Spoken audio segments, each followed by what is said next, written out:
Hi, I'm Chika Linguini, and today I want to talk to you about 3 easy tips I do every single day for blood sugar control.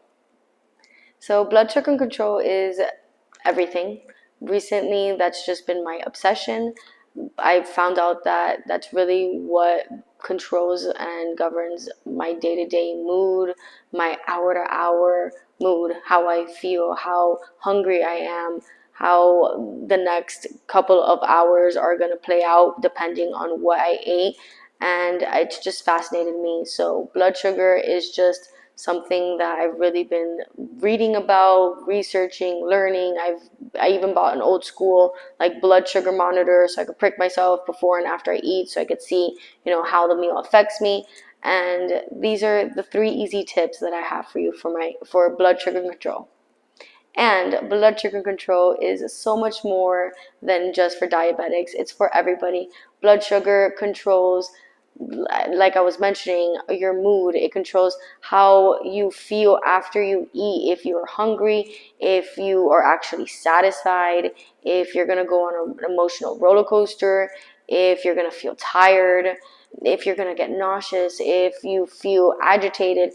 Blood sugar controls so much, and there's just so much that we can learn from our blood sugar, and it's typically only thought for diabetics, but like I said, it's for everybody. And diabetes is going up in this country, so we really need to focus on it. 38% of the population of the United States has prediabetes, and 80% of them don't even know it.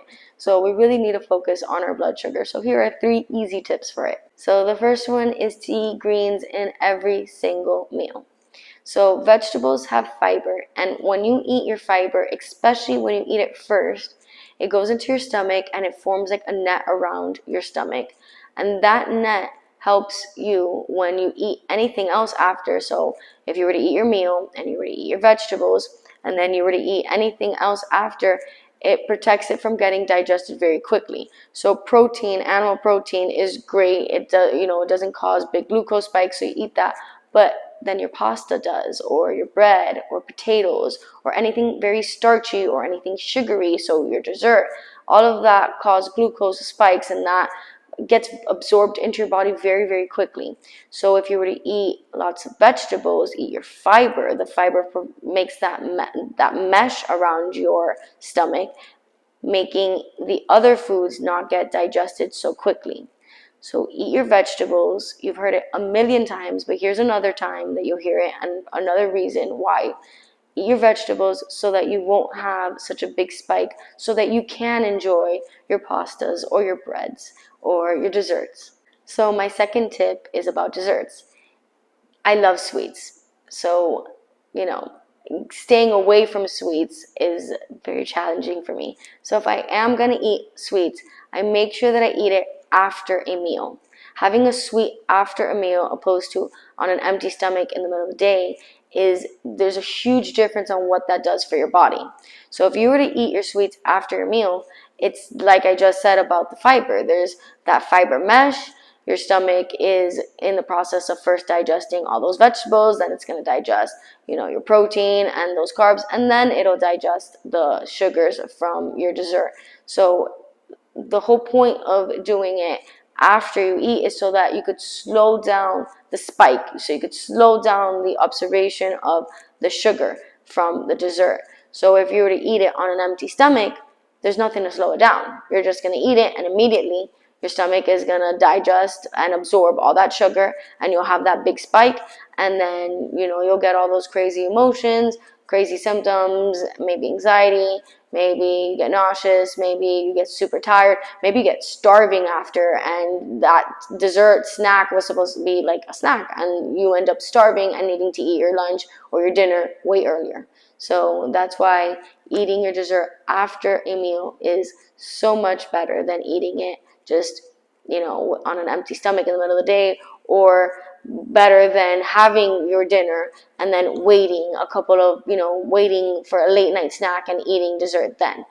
Eat it right after your meal, and, your blood sugar will thank you.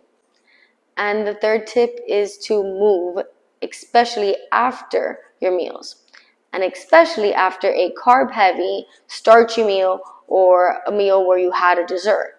So when you move after you eat, instead of the glucose just sitting in your body and your body needing to figure out where to put it and putting it to your liver and putting it in your fat storage and causing that spike, if you were to move, your glucose is going to go to the muscles. So if you were to go outside and just do a 10-minute walk, the glucose is going to go straight to your thighs. It's going to go to all the muscles that it needs it. Or if you don't want to go outside because it's just unbearably hot like it is in Miami right now, you can just do some squats in front of your TV.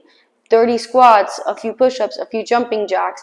Move your body, get your body moving, get those muscles moving, let that get energy from the glucose from the meal that you just ate, and you won't have as big of a spike, and you'll have blood sugar control, and you'll feel stable and happy all day long. So those are my 3 easy tips for blood sugar control.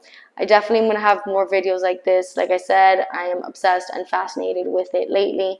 I'm going to do a video on my blood sugar when I'm actually eating and how I am noticing what I eat and how it's spiking or when it doesn't spike.